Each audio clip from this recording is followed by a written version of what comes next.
Welcome to our channel. Today we're diving deep into a topic that might sound about as fun as a moose trying to fit in a compact car.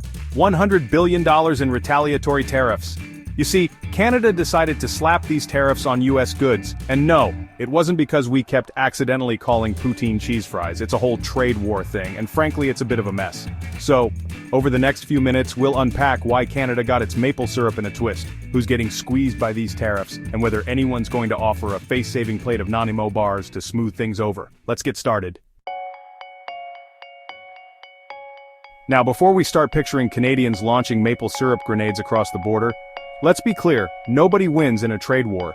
It's a lose-lose situation where both sides end up paying the price. But some definitely lose harder than others.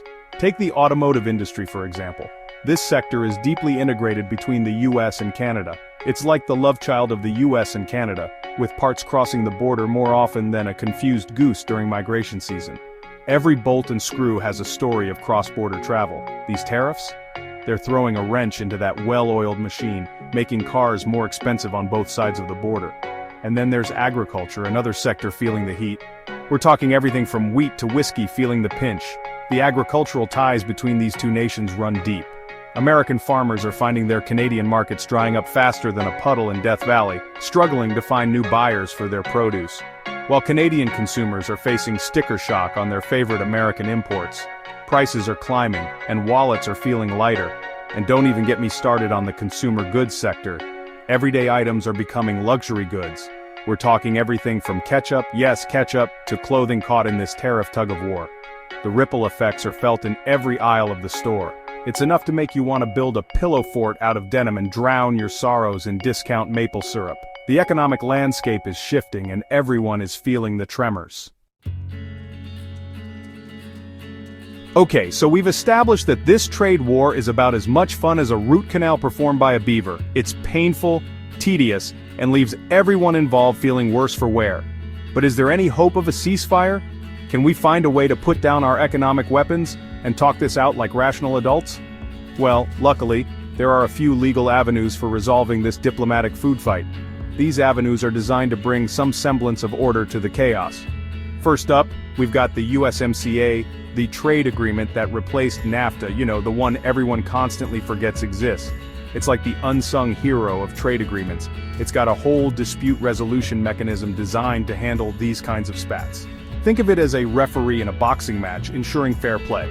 Think of it as couples therapy, but for countries with shared borders and a penchant for passive-aggressive tariffs. It's all about finding common ground. Then there's the WTO, the granddaddy of international trade organizations. It's been around the block, and knows a thing or two about resolving disputes. They've got their own dispute settlement system, which is a bit like taking your case to the International Court of Trade Justice. It's a serious affair. It's a long, drawn-out process, but hey, at least it's better than resorting to actual fisticuffs. Patience is key here. And finally, there's always the good old-fashioned art of bilateral negotiations and diplomatic channels. Sometimes a handshake can do wonders. This is where diplomats get to dust off their finest suits, perfect their poker faces, and try to hammer out a deal over countless cups of lukewarm coffee. It's a test of endurance and diplomacy. It's not always pretty, but sometimes it's the only way to break a stalemate. In the end, it's all about finding a path forward that everyone can live with.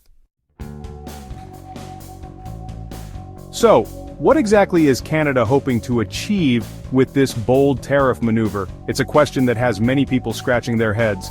Well, it's not about trying to bankrupt the US with import taxes on mayonnaise and sneakers. That would be too simplistic. They're playing a strategic game here, using these tariffs as leverage to get the US to play nice on the trade front. It's a calculated move. It's like holding your breath until you turn blue to get what you want. Except instead of holding their breath, they're holding American wallets hostage. It's a high-stakes game of economic chicken. And let's be honest, it seems to be working. The strategy is paying off in unexpected ways. The US is definitely feeling the heat, with key sectors feeling the pinch from these retaliatory tariffs. Factories are slowing down and shelves are starting to look a bit bare. The longer this drags on, the more likely it is that both sides will come crawling back to the negotiating table, desperate for a deal. The pressure is mounting, and when they do, you can bet your bottom dollar that Canada will be ready to drive a hard bargain.